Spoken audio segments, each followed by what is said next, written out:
Buenos días de nuevo, hermanos. Seguimos con el estudio en el libro de Efesios y lo hacemos leyendo los versículos 2 y 3 del capítulo 4 del libro de Efesios.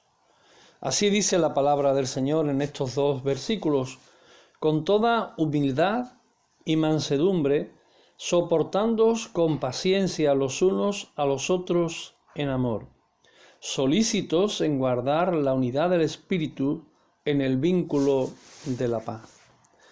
Mirad dos palabras claves en este versículo 2, humildad y mansedumbre.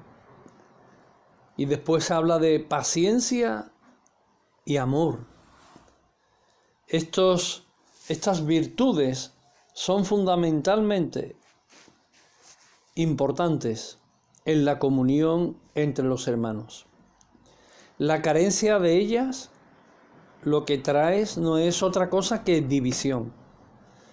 La humildad es lo opuesto al orgullo, ¿verdad? Todos sabemos que los orgullosos, en su corazón no hay posibilidad de que haya humildad. Son dos características que se oponen literalmente la una a la otra. La mansedumbre es lo opuesto a la rebeldía y el amor es también lo opuesto al egoísmo. El orgullo, la rebeldía y el egoísmo son las tres principales características de la carne. Son como las tres caras de un prisma triangular cual obelisco que se levanta en el interior de todos los hijos de Adán. Y este obelisco no es otra cosa que el yo carnal del hombre. El hombre que ha caído en el pecado. Y esto es lo que determina el estilo de vida y conducta de la mayoría de las personas. Y lo podemos ver hasta en estos días en nuestros dirigentes, en los políticos, incapaces de ponerse de acuerdo en situaciones tan terribles como las que estamos viviendo, y nada más que piensan cada uno en ellos mismos. Cuando miramos a la Comunidad Económica Europea, eso es lo que vemos. Pero es que si miramos en las autonomías de nuestro país, esto es lo que vemos. Y como dicen algunos, sálvese quien pueda. En vez de luchar por ayudarnos los unos a los otros y donde más necesidad haya, pues allí volcar todos los esfuerzos. No, miramos por nosotros primero. Primero nosotros, segundo nosotros y tercero nosotros. Esto es el yo, esto es el aspecto práctico de ese hombre caído que nada más que piensa en sí mismo, donde lo único que muestra es orgullo, es rebeldía, es un gran egoísmo. El orgullo contiene a la rebeldía y al egoísmo. En la rebeldía hay orgullo y también hay egoísmo. El egoísmo también contiene las otras dos. Se contienen la una a las otras. En la verdadera conversión, este obelisco que se levanta, que es nuestro yo personal, debe de ser derribado, debe de ser destruido. Jesús dijo: si alguno quiere venir en pos de mí, niéguese a sí mismo, tome su cruz y sígame. Eso decía en Marcos capítulo 8, versículo 34. También dijo: llevad mi yugo sobre vosotros y aprended de mí, que soy manso y humilde de corazón. Mateo 11, 29. La conversión es el fin de una postura orgullosa. Es el fin de una postura rebelde y egoísta. El bautismo es la sepultura de aquel viejo hombre. Cuando nos bautizamos, estamos identificándonos con el nuevo hombre que resucitó a una nueva vida. El Espíritu Santo, al llenar nuestros corazones, nos otorga una nueva vida y nos transmite las virtudes de Cristo. Esa canción preciosa que dice: las virtudes de Cristo se vean en mí. La humildad, la mansedumbre, el amor. Esas son características que deben predominar en la vida del creyente. Si andamos según la carne, se manifiesta en nosotros el viejo hombre. Si andamos en el Espíritu, se manifiesta el nuevo hombre, se manifiesta el carácter de Cristo. Y debemos decir como Pablo: con Cristo estoy juntamente crucificado, y ya no vivo yo, mas vive Cristo en mí. Eso lo dice la epístola a los Gálatas en el capítulo 2 y el verso 20. Cuando ocurren en la iglesia divisiones, es porque estamos andando en la carne, porque no estamos andando en el Espíritu. Cuando en el corazón tenemos orgullo, nos consideramos superiores a los demás. Buscamos ocupar los primeros lugares. Tenemos envidia del que prospera. Somos sabios en nuestra propia opinión. Reclamamos nuestros derechos. Nos volvemos severos y duros con los demás. Tratamos de dominar a los demás. Y la consecuencia termina siendo la división. La división de la que Dios no se goza. El diablo sí, el diablo se alegra de las divisiones. Dios se entristece de las divisiones. La rebeldía produce en nosotros desobediencia, produce en nosotros insolencia, discusiones, enojos, ofensas, peleas, enemistades y aún pecados de inmoralidad. La rebeldía termina dividiendo a la iglesia y es terrible el daño que le hacemos al cuerpo de Cristo. El egoísmo nos conduce a la concupiscencia de la carne, nos conduce a la injusticia, a la avaricia, a la mentira, a querer ser servidos en vez de servir, a buscar nuestro propio interés, a ser dominados por el placer, a buscar nuestra gloria, y la consecuencia termina siendo de nuevo la división. ¿Cuál es nuestra mayor necesidad? Andar en el Espíritu, para que las virtudes de Cristo se manifiesten en nuestra manera de vivir y seamos transformados a su semejanza. El humilde estima a su hermano superior a sí mismo, lo honra, lo sirve, busca la paz, reconoce su error, confiesa sus pecados tanto a Dios como a sus hermanos, procura ocupar el último lugar, prefiere oír antes que hablar, se alegra al ver a otros progresar. Ese es el resultado de la unidad. Y ese resultado hace que una iglesia sea fuerte y esté unida. Sus coyunturas, como dice el apóstol Pablo, y sus tuétanos estén bien unidos. El manso, hablando de la mansedumbre, obedece con amor. Se sujeta de corazón a Dios y se sujeta a sus hermanos. Alaba a Dios aún en la adversidad. Acepta sus limitaciones con tranquilidad. Y vence con el bien el mal. Sabe esperar. Recibe el consejo. Tiene dominio propio. Qué importante es el dominio propio en nuestras vidas. Y todo esto trae armonía, todo esto trae unidad, todo esto trae bendición en la iglesia y unidad, una unidad que no la puede romper el diablo. El que ama, hablando del amor, el que ama busca el bien de los demás. Primera de Corintios 13 es un texto precioso para meditar. El que ama busca el bien de los demás. No solo busca su propio bien. Por encima del su bien busca el bien de los otros.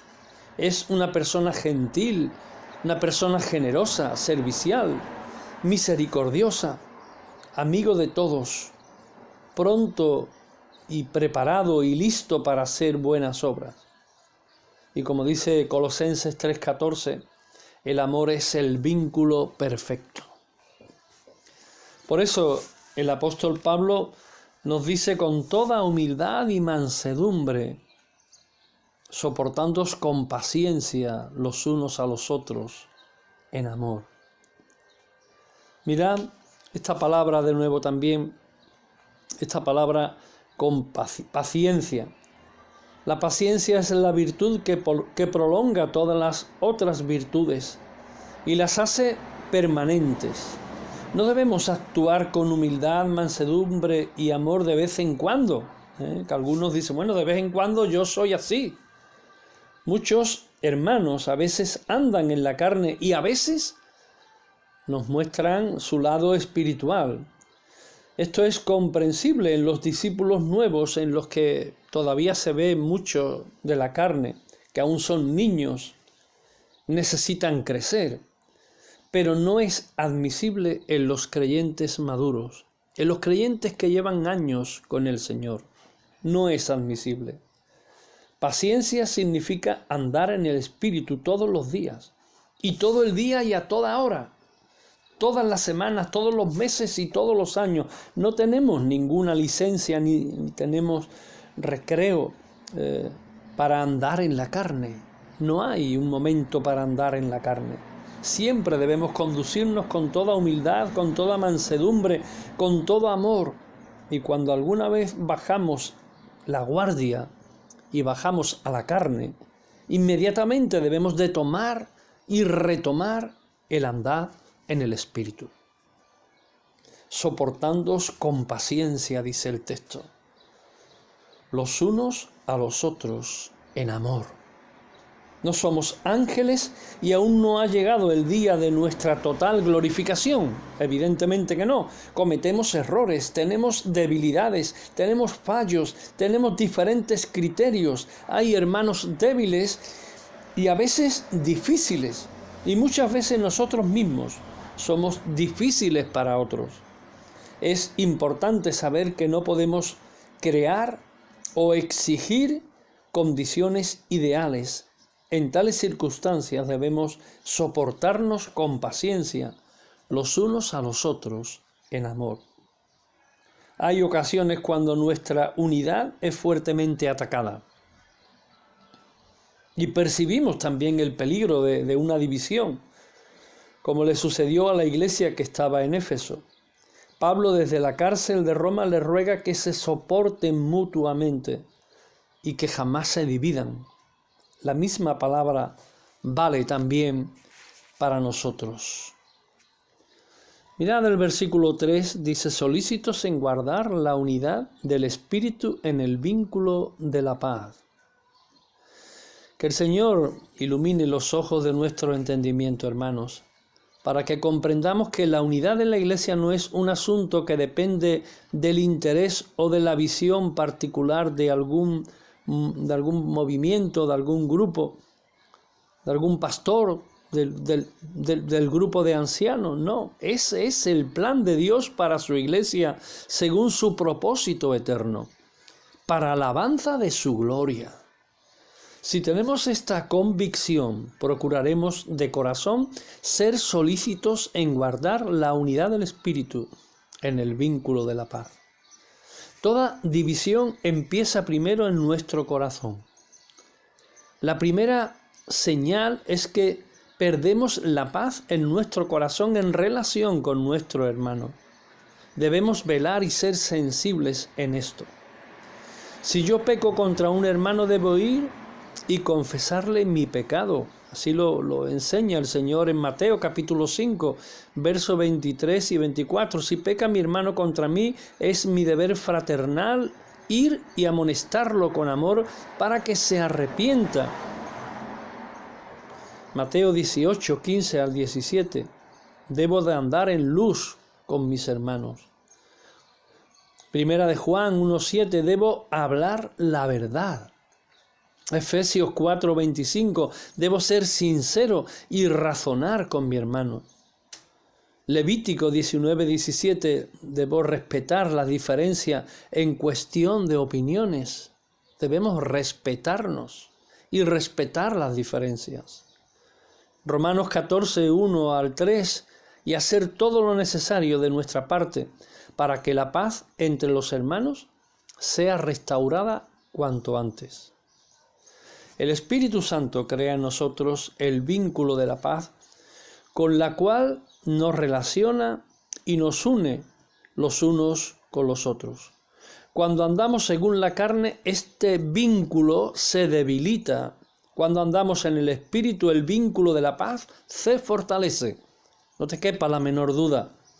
Así como el adulterio primero se comete en el corazón, según Mateo 5:28, del mismo modo, la división entre hermanos primero sucede en el corazón, cuando vienen las amarguras, los celos, las envidias, los rencores, las heridas interiores no sanadas, el orgullo, el egoísmo y un largo etcétera.